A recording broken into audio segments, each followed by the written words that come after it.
Hello everyone, myself Divya Gupta, UPSC GSI rank 4 chemistry. आज की video में हम लोग डिस्कस करने वाले हैं कॉम्प्लेक्सोमेट्रिक टाइट्रेशन के बारे में। एक वीडियो हम ऑलरेडी रिकॉर्ड कर चुके हैं जिसमें हम लोगों ने दो टॉपिक्स डिस्कस किए थे।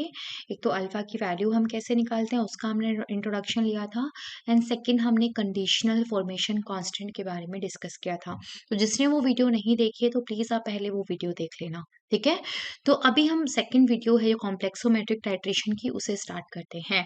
तो इसमें बेसिकली मैं टाइट्रेशन क्या होती है उसके बारे में आपको बताने वाली हूँ। व्हाट इज कॉम्प्लेक्सोमेट्रिक टाइट्रेशन, ठीक है।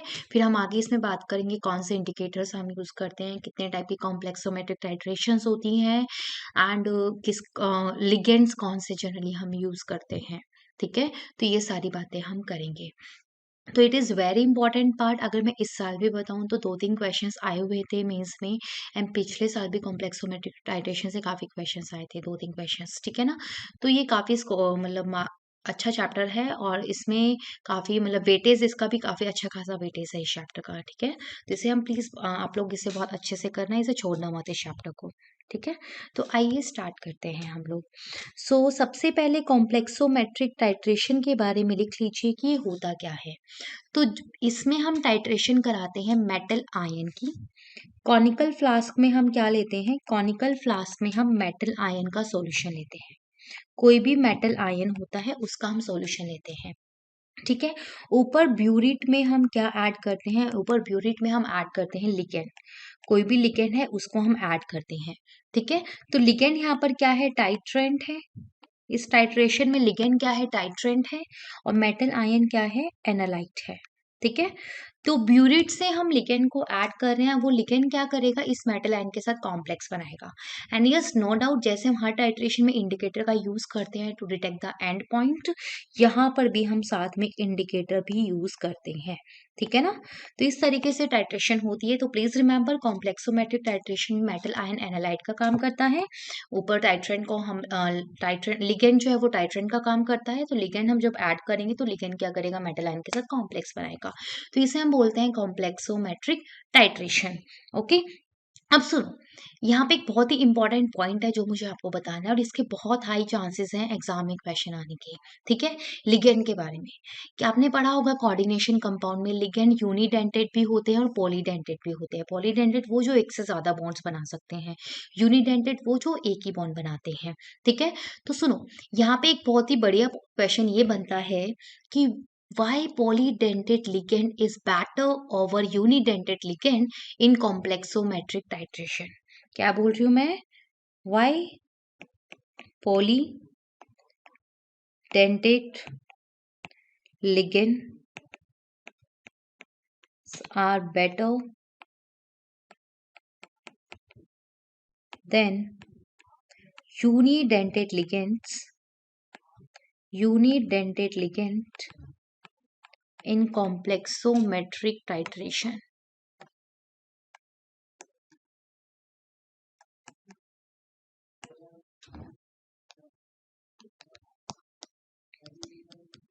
तो सुनो, बहुत ही बढ़िया रीजन है, स्कूल में बहुत ही बढ़िया से इस चीज को एक्सप्लेन किया हुआ है। क्या कि पॉलीडेंटेड लिगेंड, तो पहली बात तो सुनो, यूनिडेंटेड लिगेंड की अगर आप मेटल आयन के साथ कॉम्प्लेक्स बनाओगे तो बहुत सारे स्टेप्स में रिएक्शन कंप्लीट होगी, क्योंकि यूनिडेंटेड तो एक ही बॉन्ड बनाएगा। तो पहले एक लिगेंड ऐड होगा, ठीक है, फिर दूसरा लिगेंड ऐड होगा, फिर तीसरा, फिर चौथा, फिर पांचवा, और डिपेंड करता है कोऑर्डिनेशन नंबर कितना है मैक्सिमम, ठीक है। तो बहुत सारे स्टेप्स में वो रिएक्शन क्या होगी, कंप्लीट होगी, जैसे मैं लास्ट वीडियो में डिस्कस किया था, डिफरेंट डिफरेंट स्टेप्स में, ठीक है। लेकिन अगर कोई पॉलीडेंटेड लिगेंड्स हैं तो पॉसिबिलिटी है कि कम स्टेप में रिएक्शन हो, कि एक पॉलीडेंटेड लिगेंड जो है वो एक से ज्यादा बॉन्ड बनाएगा, ठीक है ना। तो कम स्टेप में ही रिएक्शन हो जाएगी, ठीक है। अगर मैं हेक्साडेंटेड की बात करूं तो हेक्साडेंटेड तो एक ही स्टेप में रिएक्शन कर लेगा, राइट। तो पॉलीडेंटेड लिगेंड्स बैटर क्यों है, पहले आप सुन लो फिर मैं आपको लिखवाती हूँ। पॉलीडेंटेड बैटर इसलिए है यूनिडेंटेड के लिए, और पहला रीजन तो ये है कि पॉलीडेंटेड लिगेंड जो होता है वो मेटल आयन के साथ बहुत सारे बॉन्ड्स बनाता है, तो काफी स्ट्रांगली बाइंड होता है वो मेटल आयन के साथ। तो because of very strongly binding of the ligand with the metal ion आपको शार्प एंड पॉइंट मिलता है टाइट्रेशन में। काफी अच्छे से बॉन्ड बनाता है वो लिगेंड मेटल आयन के साथ, पॉलीडेंटेड लिगेंड। दूसरा रीजन ये है कि पॉलीडेंटेड लिगेंड्स जो है वो कम स्टेप में रिएक्शन कर लेंगे, एंड पॉसिबिलिटी है कि एक ही स्टेप में रिएक्शन कंप्लीट हो जाए। तो एक ही स्टेप में अगर रिएक्शन होती है तो आपको एक ही शार्प एंड पॉइंट मिलता है, ठीक है ना। तो that's why polydentate ligands are better than unidentate ligands. तो लिखिए पॉइंट्स वाइज हम चीजों को लिखेंगे। तो लिखिए फर्स्ट पॉइंट लिखिए, with unidentate ligands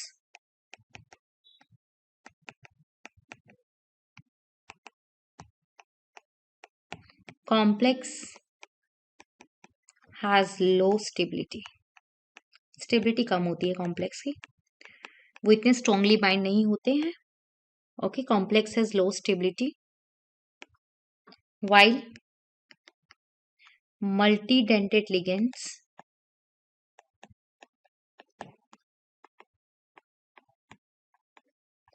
binds strongly binds strongly with the metal ion, binds strongly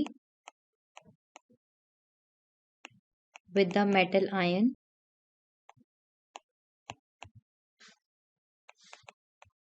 and thus provide sharper endpoint। हमें शार्प एंड पॉइंट मिलता है। ओके, तो this is first point. Second point लिखिए कि जो पॉलीडेंटेड लिगेंड्स होंगे वो एक ही स्टेप में रिएक्शन कर लेंगे, यूनिडेंटेड एक से ज्यादा स्टेप पे रिएक्शन करेंगे। तो लिख लीजिए, generally polydentate ligands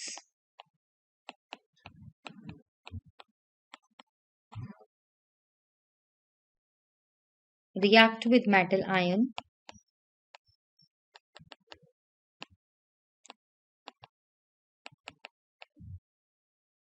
in a single step process, whereas write down, whereas unidentate ligands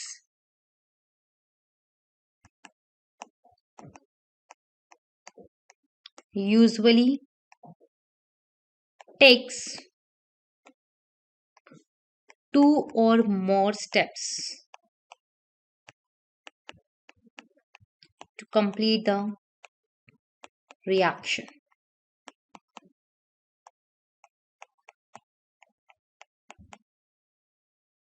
ठीक है, तो एक ही स्टेप में प्रोसेस होगी तो आपको शार्प एंड पॉइंट मिलेगा, मल्टी स्टेप में अगर प्रोसेस होती है तो शार्प एंड पॉइंट नहीं मिल पाता है। ठीक है, तो ये 2 पॉइंट्स हैं। तो अभी तक ये क्वेश्चन आया नहीं है तो इसके बहुत ही हाई चांसेस क्वेश्चन के आने की। ठीक है, बहुत ही बढ़िया क्वेश्चन है ये, तो बहुत ही हाई चांसेस के आने की। एंड इसमें आप ये 2 पॉइंट्स के साथ साथ एक ग्राफ भी बना सकते हैं जो स्कूल में गिवन है बहुत ही बढ़िया से। ठीक है, तो देखिए हम ग्राफ भी ड्रॉ करेंगे। सो लिखिए ग्राफ ड्रॉ कर लीजिए। बहुत ही बड़ा ग्राफ गिवन है स्कूल में, हम उसे भी ड्रॉ करते हैं। किस किस के बीच में ग्राफ हम ड्रॉ करते हैं कॉम्प्लेक्सोमेट्रिक टाइट्रेशन में?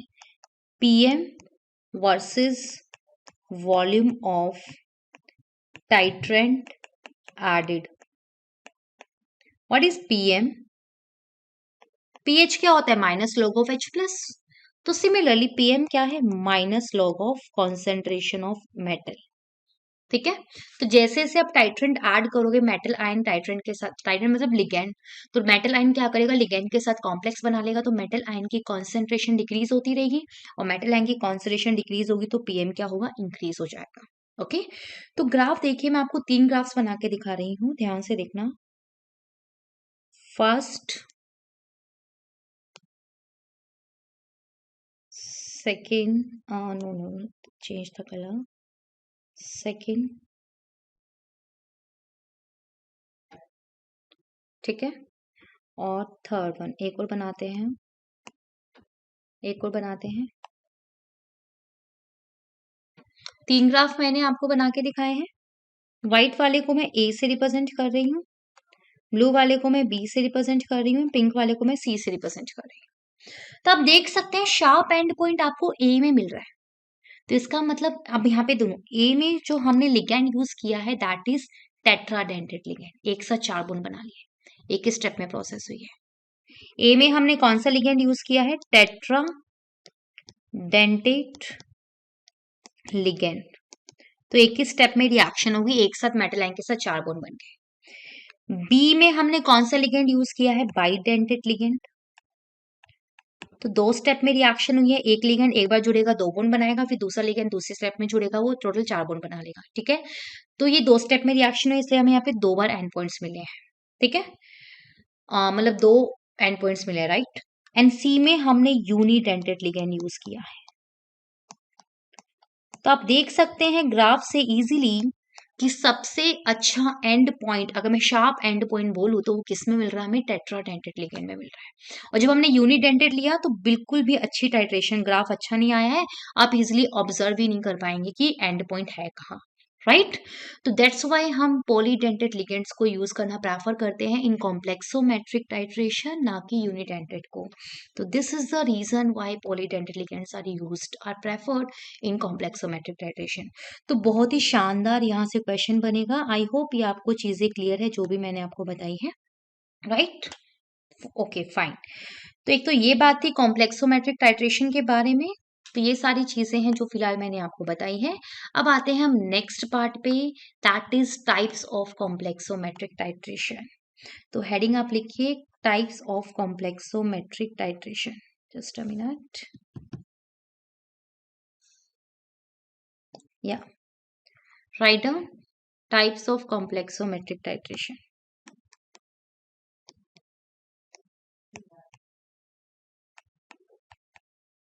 यहां से आपको पता है मेंस में जो फर्स्ट क्वेश्चन आता है उसमें हमें शॉर्ट नोट्स टाइप के क्वेश्चंस आते हैं, लाइक इसके बारे में एक्सप्लेन करो। जैसे लास्ट इस साल जब मैंने पेपर दिया था तब क्वेश्चन आया था कि what is the role of chelating as ligands in complexometric titration. जो हम लिगेंड्स यूज करते हैं किलेटिंग लिगेंड्स, उनका रोल है आपको एक्सप्लेन करना था। तो वो सारी बातें भी हम अभी आगे जाके पढ़ेंगे। तो ऐसे जैसे इंडिकेटर के बारे में शॉर्ट नोट्स आ सकता है कि what is the role of metal metallochromic indicators, ठीक है ना। तो वो हम यूज करते हैं यहाँ पे, तो उसके बारे में भी आपसे क्वेश्चन पूछा जा सकता है। सिमिलरली आपसे टाइप्स ऑफ कॉम्प्लेक्सोमेट्रिक टाइट्रेशन के जो टाइप्स होते हैं उनके बारे में भी कोई भी एक टाइट्रेशन से आपको बोल सकता है कि explain this particular type of complexometric titration, या फिर डिफरेंस भी पूछा जा सकता है। जैसे कि यहाँ पे अगर मैं टाइप्स की बात करूँ तो एक होता है डायरेक्ट टाइट्रेशन, एक होता है बैक टाइट्रेशन, और एक होता है सब्स्टिट्यूशन टाइट्रेशन। तो इन तीनों में आपसे डिफरेंस भी पूछा जा सकता है, और या फिर इन तीनों में से पर्टिकुलर किसी एक पर आपको शॉर्ट नोट लिखने के लिए भी आ सकता है। ठीक है, तो हम एक एक करके तीनों को डिस्कस करेंगे। तो फर्स्ट टाइप लिखिए, that is direct titration.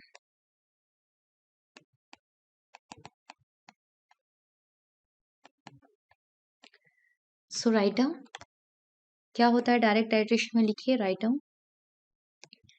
The solution of metal ion to be determined. जिस मेटल आयन का सॉल्यूशन हमें डिटरमाइन करना है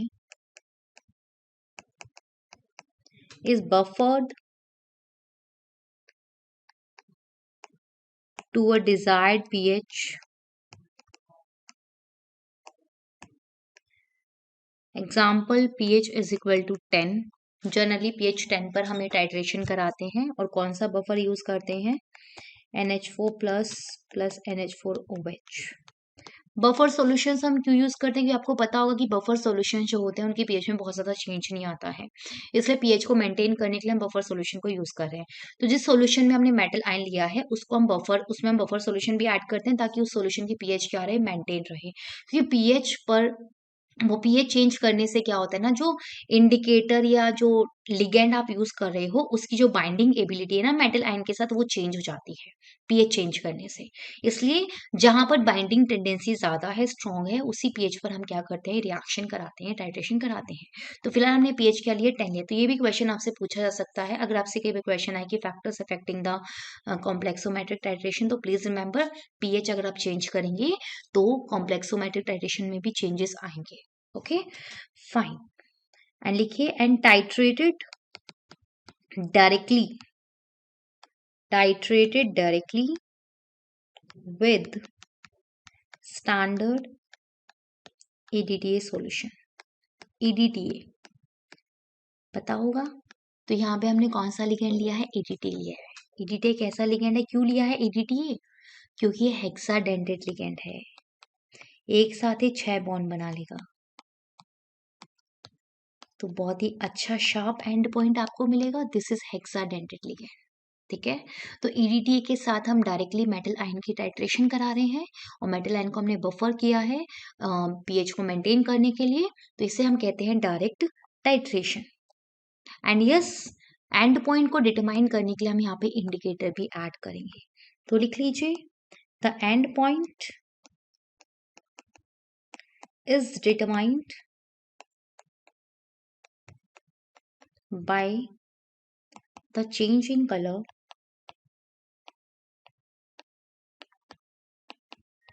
of a metal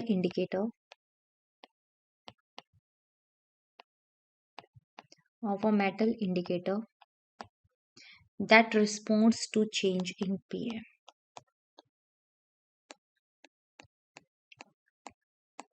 ऑब्वियस सी बात है, हम उसी मेटल इंडिकेटर को यूज करेंगे जो पीएम की वैल्यू चेंज होने से अपना कलर क्या कर लेता है, चेंज कर लेता है।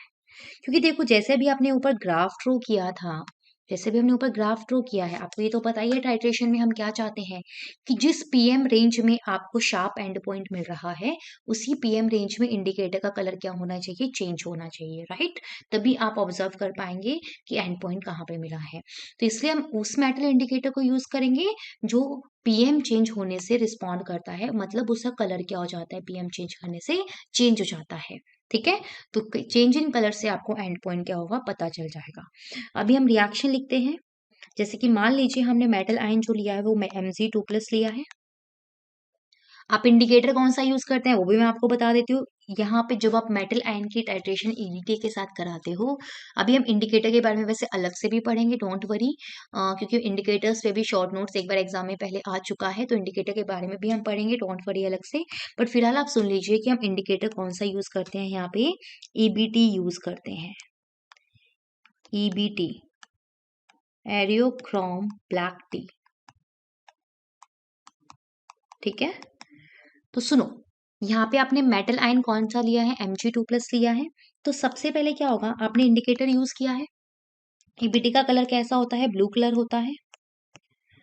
तो एक कॉनिकल फ्लास्क ली थी, उसमें मेटल आयन था, उसमें बफर सॉल्यूशन भी था, उसकी पीएच 10 थी, और उसमें इंडिकेटर भी था। तो क्या होगा, ये ईबीटी क्या करेगा, Mg2+ के साथ ऑब्वियस सी बात है बॉन्ड बना लेगा, तो हमें Mg-EBT का कॉम्प्लेक्स मिलता है, और इसका कलर कैसा होता है, वाइन रेड कलर होता है। फिर क्या होगा, फिर आप टाइट्रेशन स्टार्ट करेंगे, ऊपर से आप ईडीटी ऐड करना स्टार्ट करेंगे। तो जैसे जैसे आप ईडीटी ऐड करेंगे, तो क्या होगा, ईडीटी क्या करेगा, इस ईबीटी को तो भगा देगा, तो भाग यहाँ से, और खुद एमजी के साथ बॉन्ड बना लेगा। तो हमें क्या मिल जाएगा, Mg-EDT का कॉम्प्लेक्स मिल जाएगा, और ईबीटी वापस से क्या हो जाएगा, फ्री हो जाएगा, और ईबीटी का कलर आपको कैसा मिलेगा, फिर ब्लू कलर मिलेगा। तो एंड पॉइंट पे क्या होता है, एंड पॉइंट पे सॉल्यूशन का कलर वाइन रेड से क्या हो जाता है, ब्लू हो जाता है, जिससे आपको एंड पॉइंट ऑब्जर्व हो जाएगा। अब एक बात याद रखना, ईबीटी को ही हमने क्यों यूज किया, क्योंकि बच्चों यहाँ पे टाइट्रेशन आप करा रहे हो, तो टाइट्रेशन कराने के लिए क्या होना चाहिए, जो ईडीटी का कॉम्प्लेक्स बन रहा है मेटल आयन के साथ, वो ज्यादा स्टेबल होना चाहिए, किससे, एज कंपेयर टू Mg-EBT का जो कॉम्प्लेक्स है। तो ईबीटी को ही हमने इसलिए यूज किया है बिकॉज ईबीटी का जो कॉम्प्लेक्स होता है मैग्नीशियम के साथ, वो लेस स्टेबल होता है as compare to Mg-EDT complex. ठीक है, वो लेस स्टेबल होगा, तभी तो ईडीटी क्या करेगा, ईबीटी को रिप्लेस कर पाएगा ना। अगर Mg-EBT का कॉम्प्लेक्स ज्यादा स्टेबल है तो ईडीटी उसको निकाल ही नहीं पाएगा। ओके तो इसलिए अगर आपसे पूछे कि क्या क्या कंडीशंस है या क्या क्या क्राइटेरिया है for the choice of indicator, so please remember पहली चॉइस तो यही थी कि वो चेंज इन पीएम, पीएम जैसे जैसे चेंज होती है वो खुद का कलर क्या करना चाहिए, चेंज करना चाहिए। दूसरी कंडीशन यही है कि उस इंडिकेटर का जो मेटल आयन के साथ कॉम्प्लेक्स बनना चाहिए वो लेस स्टेबल होना चाहिए एज कंपेयर टू जो इंडिकेटर जो लिगेंड का मेटल आयन के साथ कॉम्प्लेक्स बनता है उसके कंपैरिजन में इंडिकेटर वाला कॉम्प्लेक्स जो है वो लेस स्टेबल होना चाहिए। Is it clear? तो ये रिएक्शन है, ये रिएक्शन होती है जब हम टाइट्रेशन कराते हैं और आप देख सकते हैं एंड पॉइंट पे कलर चेंज क्या मिलेगा आपको, वाइन रेड से ब्लू। ओके तो ये है डायरेक्ट टाइट्रेशन। अभी इसके लिए लिखिए, write down what are the requirements of direct titration. Write down requirement for this. तो कुछ कुछ बातें जो मैंने बताई है अभी वही हम लिखेंगे। फर्स्ट पॉइंट, जो मेटल EDTA का कॉम्प्लेक्स होता है must be more stable than metal indicator complex in buffered medium। Remember एक सॉल्यूशन की pH भी है तो उस बफर मीडियम में मेटल EDTA का कॉम्प्लेक्स ज्यादा स्टेबल होना चाहिए। Okay second condition, compound to be determine, जिस भी कंपाउंड को आप डिटरमाइन कर रहे हैं वो वाटर सोलुबल होना चाहिए, उसका पीपीटी नहीं मिलना चाहिए, वो वाटर सोलुबल होना चाहिए। Compound to be determine is water soluble.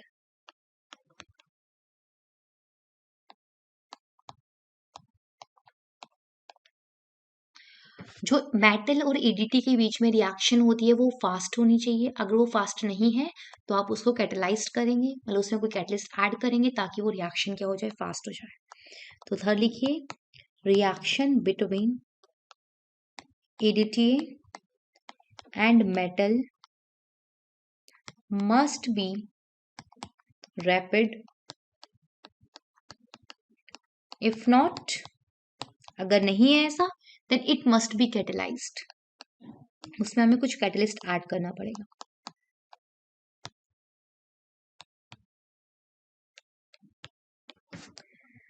Next point, जो भी सॉल्यूशन की पीएच आपने ली है, जैसे अभी pH 10 की हम बात कर रहे थे, मतलब सॉल्यूशन बेसिक है, सॉल्यूशन में OH माइनस होंगे तो वो OH माइनस मेटल आयन के साथ हाइड्रोक्साइड भी तो बना सकते हैं। तो प्लीज रिमेंबर आप सॉल्यूशन की वो pH लेंगे जिस pH पे आपको और वो हाइड्रोक्साइड आपको पीपीटी की फॉर्म में मिलेगा, तो उस हाइड्रोक्साइड का पीपीटी नहीं बनना चाहिए।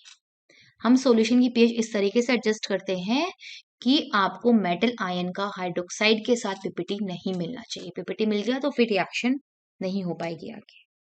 सो write down Mn plus should not be precipitated at pH of titration।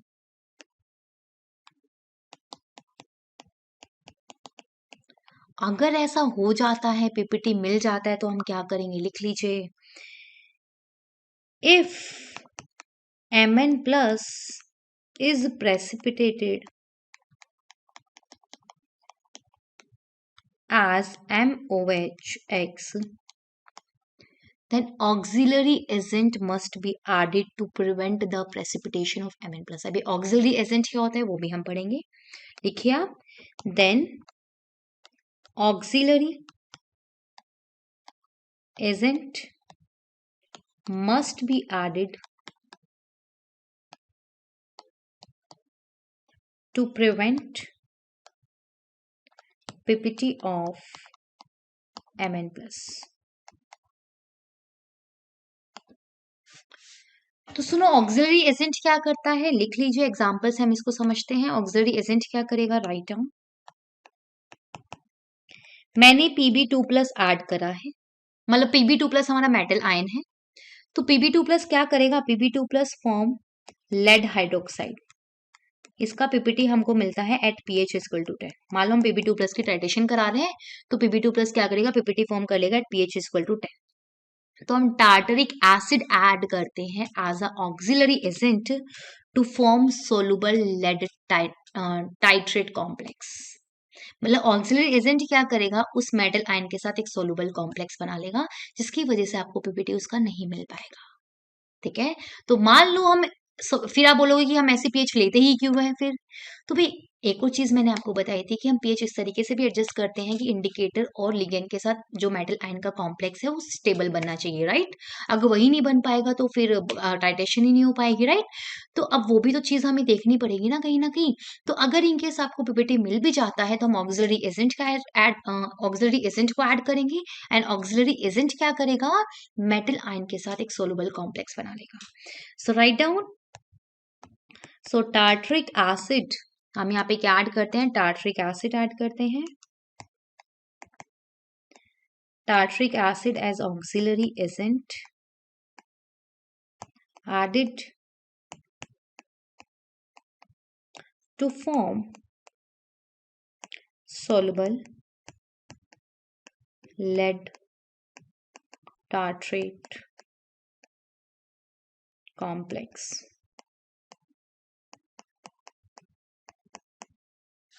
ठीक है, so please remember this point. तो ये कुछ बातें थी किसके रिगार्डिंग, डायरेक्ट टाइट्रेशन के रिगार्डिंग। ओके, तो हमने आज दो क्वेश्चंस डिस्कस किए। फर्स्ट क्वेश्चन ये कि हम कॉम्प्लेक्सोमेट्रिक टाइट्रेशन में पॉलीडेंटेड लिगेंड्स का यूज क्यों करते हैं, what is the reason behind this, हमने उसको ग्राफ से भी समझा। सेकंड टाइप्स में हमने डायरेक्ट टाइट्रेशन के बारे में पढ़ा कि डायरेक्ट टाइट्रेशन होती क्या है, हम कौन सा इंडिकेटर यूज करते हैं, चॉइस ऑफ इंडिकेटर के बारे में भी मैंने आपको बताया, एंड देन उसके लिए क्या क्या रिक्वायरमेंट है डायरेक्ट टाइट्रेशन के लिए वो भी हमने डिस्कस करी है। तो इस पे आपको शॉर्ट नोट्स आपको मिल सकता है, तो ये काफी इंपॉर्टेंट है, या इस क्वेश्चन के आने के भी काफी हाई चांस है। ठीक है, लिख देंगे right about the direct titration, right a short note about the direct titration, या फिर मैंने आपको बताया डिफरेंस में भी क्वेश्चन आ सकता है, तो कोई भी दो कॉम्प्लेक्सोमेट्रिक टाइट्रेशन दे देंगे, बोलेंगे write the difference between these two. Okay, so आज के लिए हम इतना ही रखते हैं, दैट्स ऑल फॉर टुडे। बाकी के जो टाइप्स है back titration and substitution titration वो हम नेक्स्ट वीडियो में डिस्कस करेंगे। एंड साथ में मैंने आपको बताया है हमें अभी इंडिकेटर्स के बारे में भी डिस्कस करना है, क्योंकि इंडिकेटर्स भी क्वेश्चन आ चुका है, और साथ में हमने लिगेंड्स के बारे में भी डिस्कस करना है कि किलेटिंग लिगेंड्स का क्या क्या बेनिफिट्स होते हैं कॉम्प्लेक्सोमेट्रिक टाइट्रेशन में यूज करने के लिए। तो एक बेनिफिट हम ऑलरेडी पढ़ चुके हैं कि शार्प एंड पॉइंट हमें मिलता है, इसके अलावा और भी बहुत सारे बेनिफिट्स या यूज होते हैं किलेटिंग एजेंट्स के, तो वो सारी चीजें हम लोग डिस्कस करेंगे आगे अभी। ठीक है, so that's all for today, thank you so much. And yes, अगर आपको मेरी वीडियोस पसंद आ रही हैं तो आप लोग प्लीज इसे अपने दोस्तों के साथ शेयर करें, जो भी जीएसआई की प्रिपरेशन कर रहे हैं, आपके जूनियर या कोई भी आपके फ्रेंड्स, तो आप प्लीज उनके साथ अपनी मेरी वीडियोस को शेयर करें। Thank you so much.